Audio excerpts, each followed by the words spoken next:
Welcome back, ladies and gentlemen. Another edition of Everything Football. I'm your host, Jonathan Big Tex Johnson. Uh, as you well know, we're getting closer and closer to the draft. I mean, that's going to be in April, so the combine is getting ready to start up next month sometime. One of the intriguing stories in this draft to me has been the emergence or the past 2017 season of the who's the best back in college football. And of course, it all went down to Saquon Barkley from that of Penn State, who had a I guess you could say a phenomenal year. He had a hell of a year. I mean, I've seen better backs that have better years and stuff, but I mean they really own this guy. I mean they've really been talking about this guy a lot and everything and whatnot, and just like, oh, he's the best thing. He's next Adrian Peterson. He's this, or he's like he's like Ezekiel Elliott, or all this. He can be all these guys rolled in one. He has this type of balance. He can do everything. He return kicks, do this, that, and the other. But we all know the young man's not going to be returning any kicks when he gets in the NFL. They may throw him back there, but I highly doubt it. 5'11", 225, 230 pounds. I kind of doubt it. He's more of a workhorse back. Has good hands. Caught over 54 balls this past year. 632 yards. His rushing totals wasn't that. I mean, it was good. I mean, it was obviously good. He only ran about 217 times, 1,271 yards, 5.9 carry, had 18 touchdowns. And like I said, with he had better rushing yards. He was better running the ball. His sophomore year. But let me do this, and this is before everybody saw it, because everybody's clamoring over this young man, and I get it. That's fine, but this is one thing I want you to go ahead on and recognize and check out, and this is one of the things you have to see, because sometimes you have to look at the pedigree where a person is coming from out of school from, and look at the history and whatnot. So he's probably slated to go number 2. I'm looking to the draft boards who are actually going number 2 and stuff like that, which he will be a nice fit for the New York Giants. Me personally, I think Kaiser from Cleveland will be okay if he does. There's no running game there. Let your quarterback try to develop and get a running game. He'd be a nice pick over there, I suppose. If I would Cleveland, I would try to let me try a running back this time. There's an idea, because running backs have made a comeback in the NFL, and that's something everybody should be looking at. But let's do this here though. Before everybody jumps on the Saquon Barkley bandwagon and whatnot, let's just see what's going on. What was the last Penn State running back that actually made a serious dent in the NFL for about a 6 or 7 year run, and multiple Pro Bowls and All Pros, and getting into that playoff game and really taking his team to the next level? I'll let you guys marinate on that for a second. I'll give you a little second to try to come up with that. And the only somebody you're going to pretty much come up with is you're going to come up with that of Larry Johnson. Larry Johnson, who played for the Kansas City Chiefs. Okay, that's about the only somebody you're going to basically come up with would be Larry Johnson.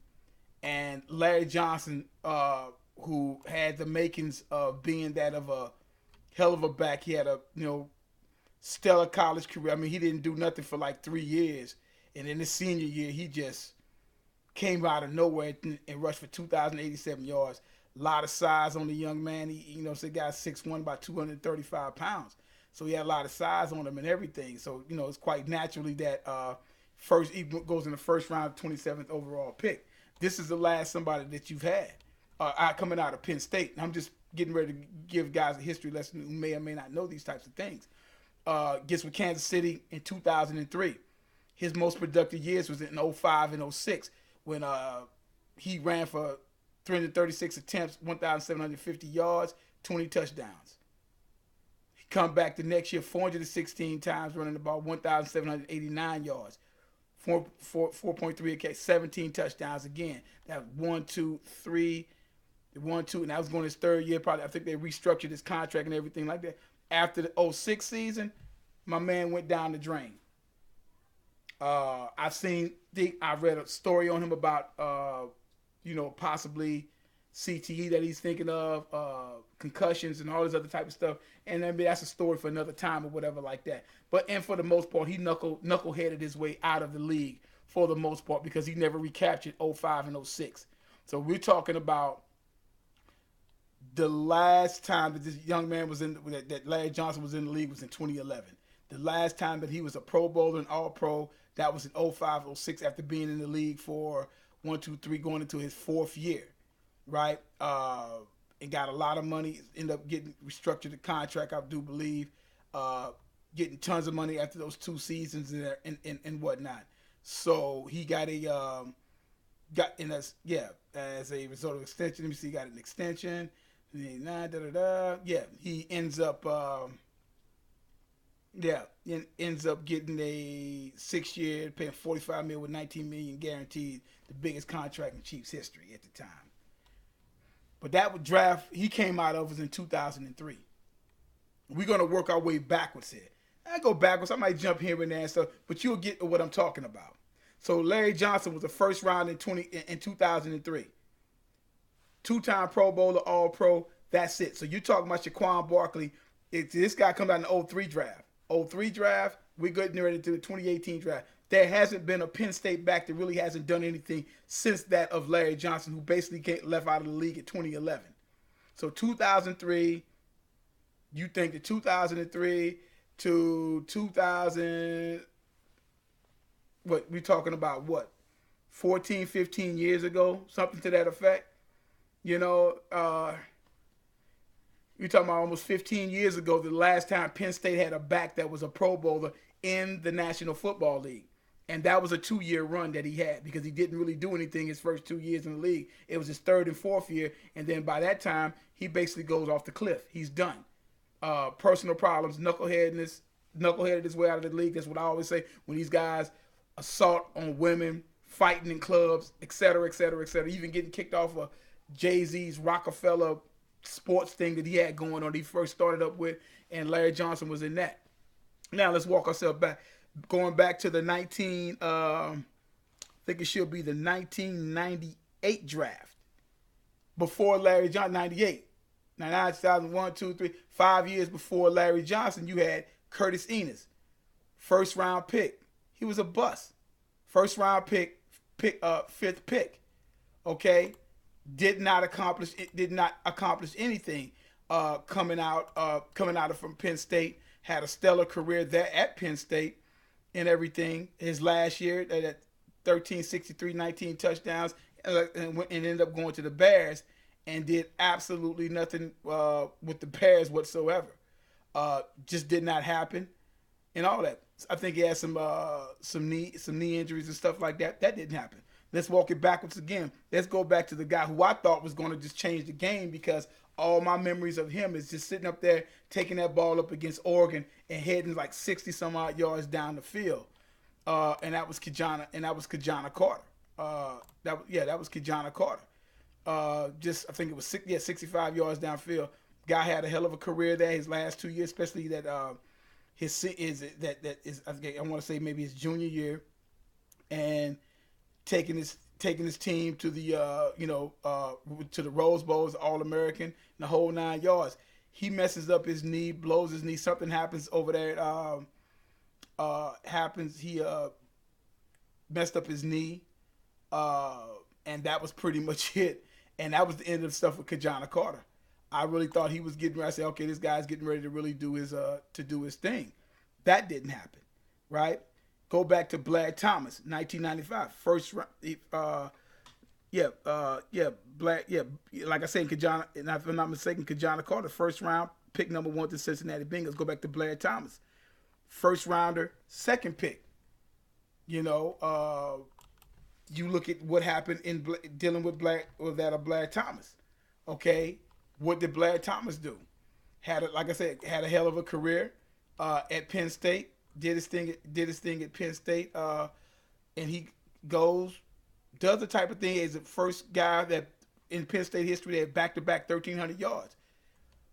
He gets drafted to the New York Jets. He posted 620 yards on 123 carries as a rookie, and he led the AFC rookies in rushing yards. the whole 9 yards. Second season, did okay. Increased, finishing with 728 yards. He had promising first 2 years. After then, everything was pretty much downhill. So you finished the career with 2,236 yards. Even played a year with Dallas. Might have snuck up and got him a ring or whatever, messing around with that team over that 94 team. Didn't do anything. Actually a bust. Curtis Enos bust. Kijana Carter bust. Blair Thomas bust. Now let's get to the meats of this thing here of who probably could have and should have been into that whole thing as well. I didn't even get a chance, so let me go back. Let me just give y'all guys and how this thing is working out, because it's even between that time, that basically right between Curt Warner and Blair Thomas would be that of DJ Dozier.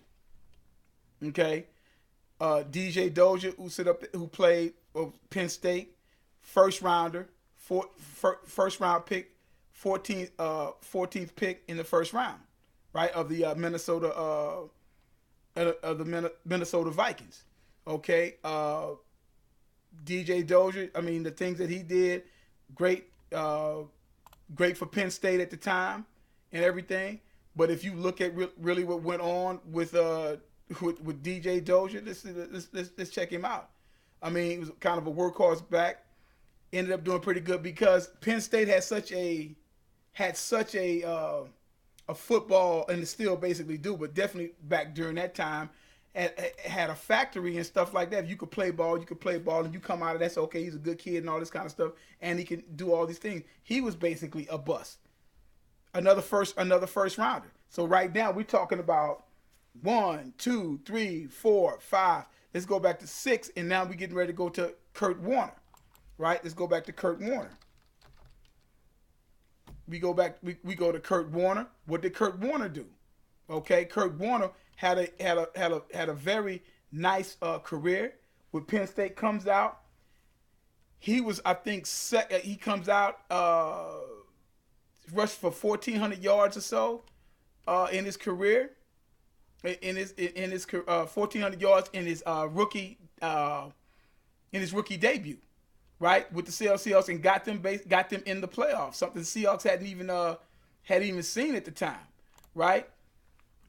And you're talking about somebody that he was like second behind Eric Dickerson, I believe, if I'm not mistaken, in yards. And that was he was one of the top rookies in the game at that particular time. So that was something within itself right there. And he was a very good back. Very good back. He was someone that's like, I think Seattle was getting ready to really, put their, hitch up to him and do these things. So it's like his first 1449. Blew his knee his second year. Came back, rushed for, 1,094 yards.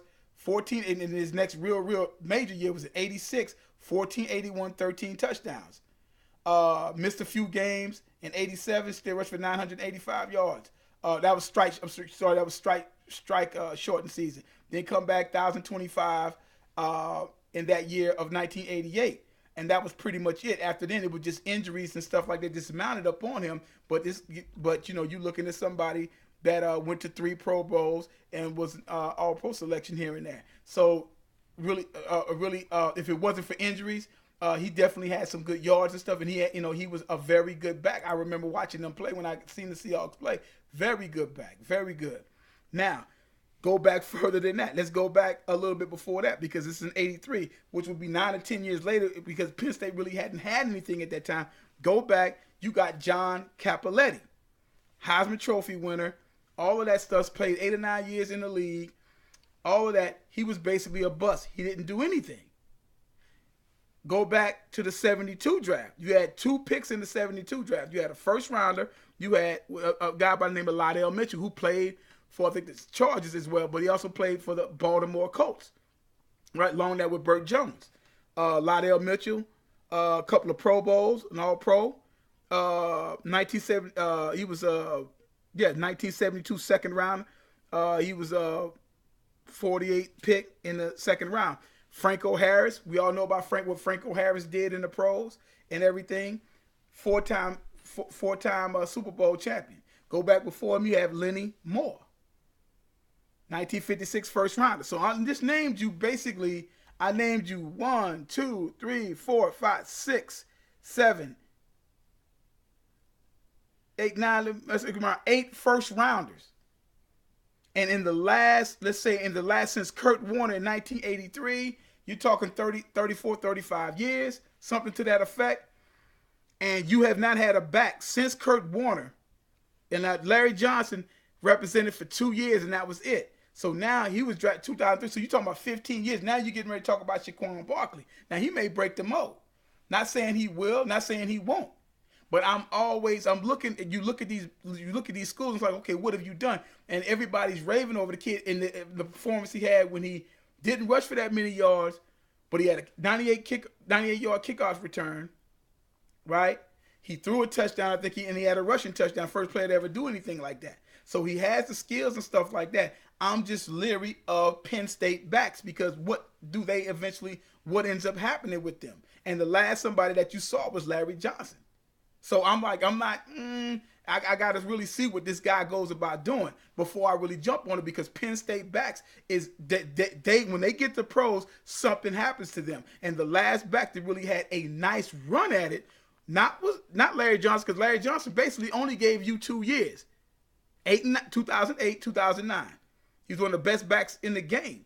And I thought he was getting ready, okay, he's going to chop it up, but then all the other off-the-field issues and whatnot. But you got to go way back to Kurt Warner. And probably one with the championship, obviously, Franco Harris.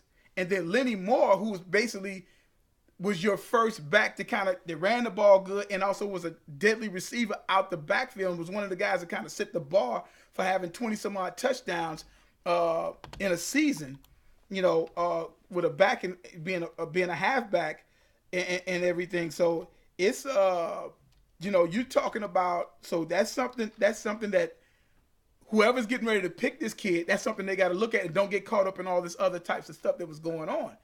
Because I'm looking at that, I say, man, I'm just like, but Penn State backs, for some strange reason, do not really make the transition in pro. And the last one that really made a transition that had it going on for at least a while was that of Kurt Warner. Like I said, Larry Johnson had 2 years out of a 7-8 year career. That was basically it. But he really didn't do anything else aside from basically, kind of with the whole aspect of unfortunately getting in trouble and all this other kind of stuff and whatnot. I hope the brother gets everything, gets his stuff back together and whatnot.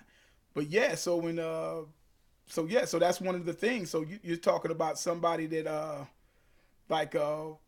with Lenny Moore, like 19, he led All in the Family, was the MVP that particular year. He was the MVP with 19 touchdowns, halfback, rushing for 584, as well as catching for 472 yards. So he had for back during that particular time. So we got to be real careful about the whole. I'm not saying Saquon Barkley will not. I'm just saying be leery of it because you haven't seen Penn State backs fare that good in the NFL lately.